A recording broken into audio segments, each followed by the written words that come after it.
আমিও জানি স্বজন হারানোর বেদনা হবে, কোনো কিছু দিয়ে এই কষ্ট মোচন করা যায় না। তবে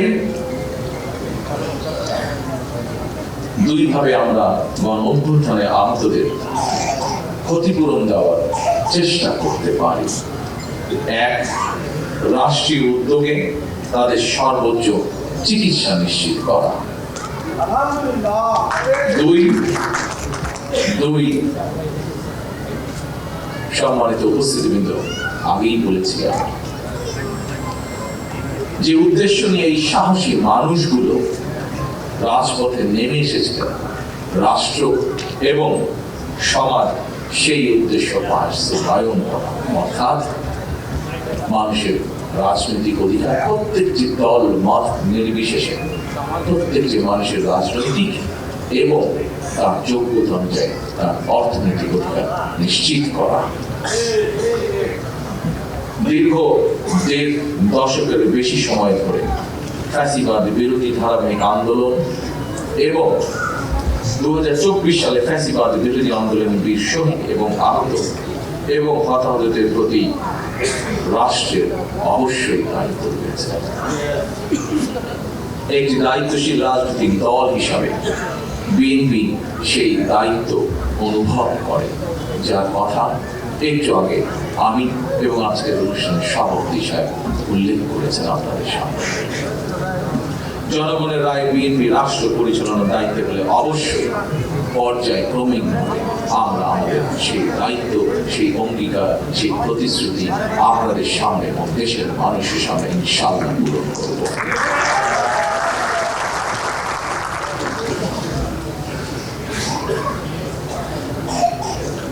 উপস্থিত প্রিয় ভাই বোনেরা, ফ্যাসিবাদের রক্তচক্ষু উপেক্ষা করে গণ অভ্যুত্থানে যারা শহীদ হয়েছেন, যারা হতাহত হয়েছেন, তাদের উদ্দেশ্য কি ছিল? তাদের উদ্দেশ্য ছিল একটি স্বনির্ভর, একটি নিরাপদ, একটি গণতান্ত্রিক বাংলাদেশ গড়ে তোলা। একটি নিরাপদ গণতান্ত্রিক বাংলাদেশ প্রতিষ্ঠার জন্য আগামী জাতীয় নির্বাচন অত্যন্ত অত্যন্ত এবং অত্যন্ত গুরুত্বপূর্ণ। আমরা যদি একটি নিরাপদ গণতান্ত্রিক বাংলাদেশ প্রতিষ্ঠা করতে ব্যর্থ হই, প্রিয় ভাই বোনেরা, আমরা যদি একটি নিরাপদ গণতান্ত্রিক বাংলাদেশ প্রতিষ্ঠা করতে ব্যর্থ হই আগামী দিনে, তাহলে এভাবেই আমাদেরকে শোক সমাবেশ আর শোক গাথা চলতে থাকবে।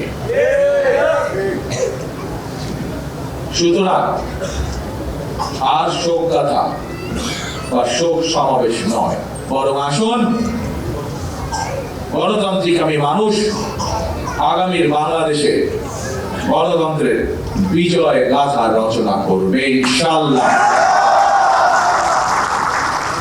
সর্বশেষে মহান আল্লাহর দরবারে সকল শহীদদের আত্মার মাগফিরাত কামনা এবং আহতদের দ্রুত আরোগ্য কামনা করে আমার বক্তব্য শেষ করছি। আল্লাহ হাফেজ। বাংলাদেশ জিন্দাবাদ। বাংলাদেশ জাতীয়তাবাদী।